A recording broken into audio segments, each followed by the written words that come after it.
ದಂಡಗುಂಡ ಬಸವಣ್ಣನ ಮಠದ ಭಕ್ತರ ವತಿಯಿಂದ ಹಾಗೂ ಶ್ರೀರಾಮ ಸೇನೆಯ ಜಿಲ್ಲಾ ಘಟಕದ ವತಿಯಿಂದ ಒಂದು ದಿನದ ಉಪವಾಸ ಸತ್ಯಾಗ್ರಹವನ್ನು ಹಮ್ಮಿಕೊಂಡಿದ್ದೇವೆ.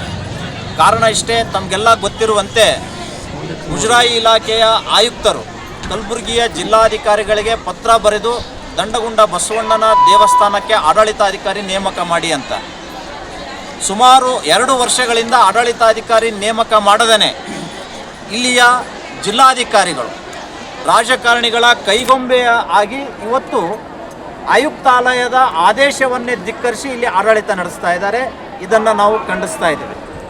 ಮತ್ತು ದಂಡಗುಂಡ ಬಸವಣ್ಣನವರ ಹೆಸರಿನಲ್ಲಿ ನಕಲಿ ಟ್ರಸ್ಟ್ ರಚನೆ ಮಾಡಿ ಅವರು ಹೇಳ್ತಾರೆ 84ರಿಂದ ನಮ್ಮದು ಟ್ರಸ್ಟ್ ಇದೆ ಅಂತ. 84ರಿಂದ 12ರವರೆಗೆ ನಿಮ್ಮ ಟ್ರಸ್ಟಿಗೆ ಒಂದು ಮಾನ್ಯತೆ ಇತ್ತು. ಆದರೆ 12ರ ನಂತರ ಆ ದೇವಸ್ಥಾನ ಮುಜರಾಯಿ ಇಲಾಖೆಗೆ ಸೇರ್ಪಡೆ ಆದಮೇಲೆ ನಿಮ್ಮ ಟ್ರಸ್ಟಿನ ಅವಶ್ಯಕತೆ ಆ ದೇವಸ್ಥಾನಕ್ಕೆ ಇಲ್ಲ.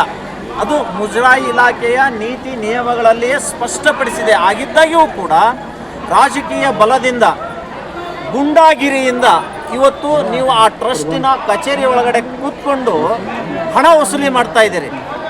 ಮತ್ತು ಮುಂದುವರೆದು ಆ ದೇವಸ್ಥಾನದ ಸಂಪ್ರದಾಯ ಪ್ರಕಾರ ಇರುವಂಥ ಆ ಮಠದ ಗುರುಗಳ ಮಠವನ್ನು ಕೆಡವಿ ಹಾಕಿದ್ದೀರಿ. ಮಠದಿಂದ ಸ್ವಾಮಿಗಳನ್ನು ಓಡಿಸಿದಿರಿ. ಮಠಕ್ಕೆ ಬಂದರೆ ಬಾಯಿಗೆ ಬಂದಂಗೆ ನಿಂದಿಸ್ತೀರಿ. ಒಬ್ಬ ಸಂಡೇ ಅಡ್ವೊಕೇಟ್ ಹೇಳ್ತಾರೆ, ನಾವು ಸ್ವಾಮೀಜಿಗೆ ಕಾವಿಗೆ ಕಳಂಕ ತರೋದಿಲ್ಲ ಅಂತ. ಆದರೆ ಮಠದಿಂದ ಸ್ವಾಮಿಗಳನ್ನು ಓಡಿಸಿದ್ದು ಇದು ಕಳಂಕ ತಂದಾಗೆ ಅಲ್ವಾ? ಮಠ ಕೆಡವಿದ್ದು ಇದು ಮಠಕ್ಕೆ ಅಪಚಾರ ಮಾಡಿದ ಹಾಗೆ ಅಲ್ವಾ?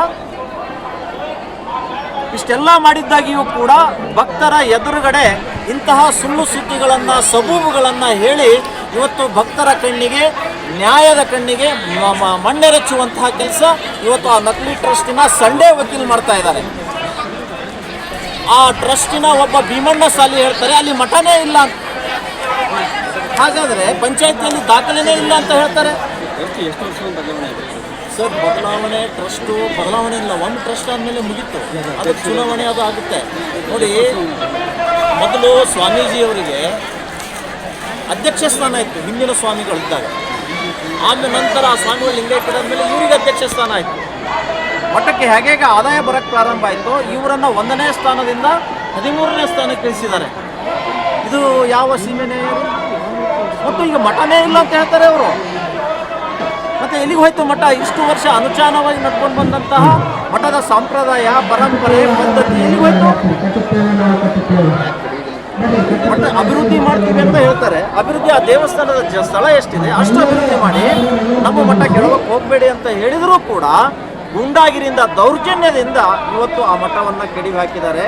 ಪಂಚಾಯತಿಯ ದಾಖಲೆ ಇದೆ, ಸ್ಪಷ್ಟವಾಗಿ ಸಂಗಮೇಶ್ವರ ಮಠ ಅಂತ ಹೇಳಿ ಹೋಲ್ಡಿಂಗ್ನಲ್ಲಿದೆ. ಹೀಗಿದ್ರೂ ಕೂಡ ಆಡಳಿತವನ್ನೇ ಬುಡಬೇಲು ಮಾಡುವಂಥ ಕೃತ್ಯ ಇವತ್ತು ಭೀಮಣ್ಣ ಸಾಲಿ ಅವರ ಗುಂಡಾಪಡೆ ಮಾಡ್ತಾ ಇದೆ. ಮಾನನಷ್ಟ ಮೊಕದ್ದಮೆ ಹಾಕ್ತಾರಂತೆ ಈ 3 ಇಡಿಯಟ್ಸ್ಗಳು. ಇವರಿಗೆ ಮಾನ ಇದ್ದರೆ ತಾನೇ ಮಾನನಷ್ಟ ಮೊಕದ್ದಮೆ ಹಾಕಲಿಕ್ಕೆ. ಇಡೀ ವ್ಯವಸ್ಥೆಯನ್ನು ಸಂಪೂರ್ಣವಾಗಿ ಧಾರ್ಮಿಕ ಆಚರಣೆ ಪರಂಪರೆಯ ವ್ಯವಸ್ಥೆಯನ್ನು ಹಾಳುಗೆಡವಿದ್ದಾರೆ. ಇದನ್ನು ನಾವು ಉಗ್ರವಾಗಿ ಖಂಡಿಸ್ತಾ ಇದ್ದೀವಿ. ನೋಡಿ, ಅಲ್ಲಿ 3 ಇಡಿಯಟ್ಸ್ಗಳಿದ್ದಾರೆ. ಕುಮ್ಮಕ್ಕು ಅವರಿಗೆ ಬಲ ಈ ಜಿಲ್ಲೆಯ ಉಸ್ತುವಾರಿ ಮಂತ್ರಿ. ಸಂವಿಧಾನ ಅಂತ ಹೇಳ್ತಾರೆ. ಸಂವಿಧಾನದ ಪ್ರಕಾರ ಮುಜರಾಯಿ ಆಯುಕ್ತಾಲಯ ಆದೇಶ ಹೊರಡಿಸಿದೆ. ಡಿಸಿಗೆ ಹೇಳೋಕ್ಕಾಗೋದಿಲ್ವಾ ಪ್ರಿಯಾಂಕಾ ಖರ್ಗೆ ಅವರಿಗೆ? ನಾನು ಸಂವಿಧಾನದ ಪ್ರಕಾರ ಆಡಳಿತ ನಡೆಸುತ್ತೇನೆ ಅಂತ ಹೇಳಿ ಮಾತು ಕೊಟ್ಟಿದ್ದೇನೆ, ಪ್ರಮಾಣ ವಚನ ಸ್ವೀಕಾರ ಮಾಡಿದ್ದೇನೆ, ಆ ಪ್ರಕಾರ ನೀನು ಮಾಡುವಂತ ಡಿಸಿಗೆ ಹೇಳೋಕ್ಕಾಗೋದಿಲ್ವಾ? ಯಾಕೆ ಬಾಯಿ ಮುಚ್ಕೊಂಡು ಕೂತ್ಕೊಂಡಿದ್ದಾರೆ? ಮತ ಬ್ಯಾಂಕಿನ ರಕ್ಷಣೆಗಾಗಿ ಇದು ನಾವು ಖಂಡಿಸ್ತೀವಿ. ಕೇವಲ ಬಾಯಿ ಚಪ್ಪಲಕ್ಕೆ ಪ್ರಿಯಾಂಕಾ ಖರ್ಗೆ ಅವರು ಸಂವಿಧಾನದ ಮಂತ್ರವನ್ನು ಪಠಿಸ್ತಾರೆ. ಆದರೆ ಆಡಳಿತ ಮತ್ತು ಕಾರ್ಯ ಇವತ್ತು ಸ್ಥಗಿತಗೊಂಡಿದೆ. ಚಟುವಟಿಕೆ ಮಾತ್ರ ಸಂಪೂರ್ಣ ನಿಂತುಕೊಂಡಿದೆ.